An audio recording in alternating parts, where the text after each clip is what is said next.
Scott woke up Friday morning in his pull-up, feeling dry and stiff. Relief washed over him. After last night, he'd feared another accident, but this time he'd held it. No alarms, no inspection lights, just quiet success.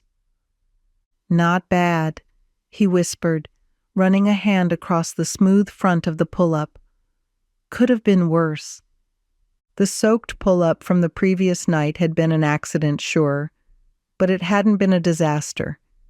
He'd cleaned himself quietly before anyone noticed, and now, dry and calm, he decided to lean into the program. It was working, for now.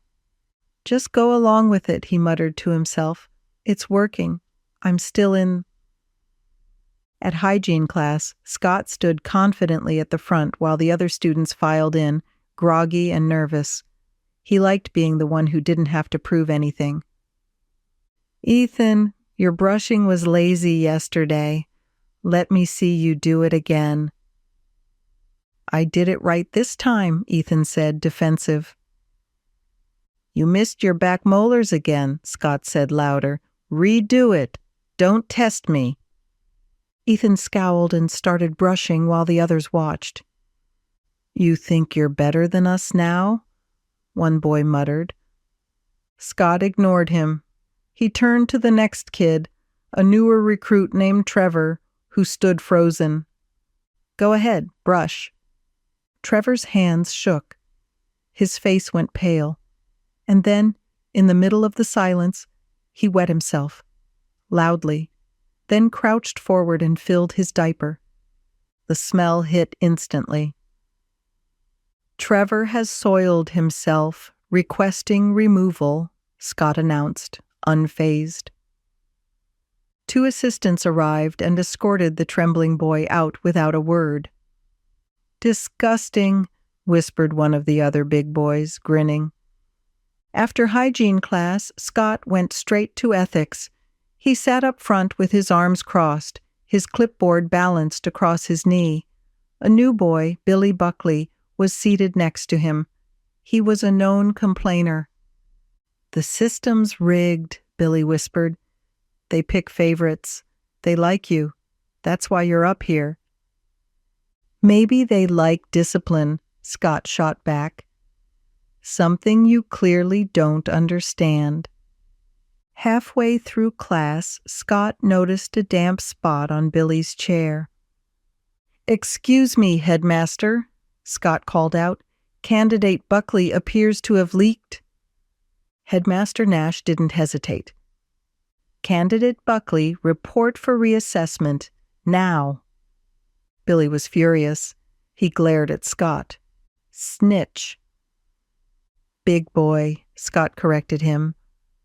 Lunch was chicken tenders with seasoned potato wedges. Scott sat at the front of the cafeteria with the other big boys. His plate was full. "You got tenders again?"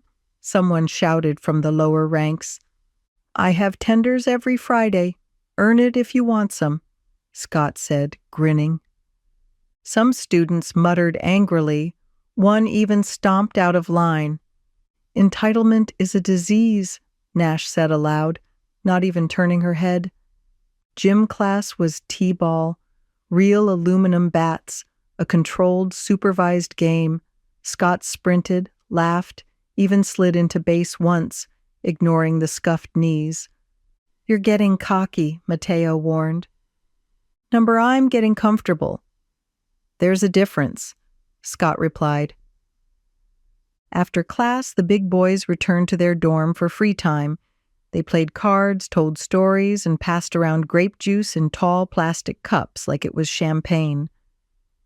"To the dry, the proud, the padded elite," Scott toasted. They laughed. He felt weightless.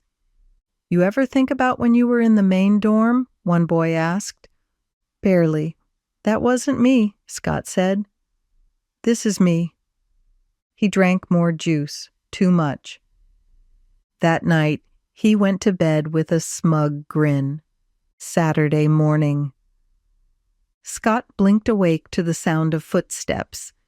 And cold, wet, soaked. His pull-up had overflowed. "No, no, no, no," he whispered, pulling the covers up. The sheet was damp beneath him. Before he could move, a soft beep echoed. A red light. Footsteps. Miss Keller, the inspection officer, stood over him. "Candidate Scott," she said coolly. "Stand." He hesitated. "Stand now." Scott pulled off the blanket. His pull-up sagged low, dripping slightly. "No bedwetters in the big boy program," she said. "Pull-up off." He obeyed. She watched. "Arms up." She took it, left him completely nude, then handed him a wipe. "Clean, quickly." He did. Then came the thick diaper. It was massive, white with pale blue tabs. She taped it on so snug he couldn't bring his legs together. Uniform not required. Scott's face burned. She marched him through the halls, straight to the auditorium. Everyone was already there. "Candidate Scott has failed the final overnight exam. He will return to Level 1 protocol," Nash announced. Gasps. Some snickers. She bent him over the padded bench. WHAP. The paddle struck the back of his diaper. Loud, blunt, WHAP, WHAP. He didn't cry, but he wanted to. He stood, barely able to move, diaper thick and humiliating. His hands trembled. "Take your seat," Nash said coldly. Scott waddled back to the front row.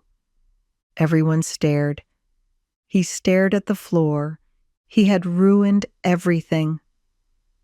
Am I going to be stuck like this, he wondered. And for the first time in days, he wasn't sure.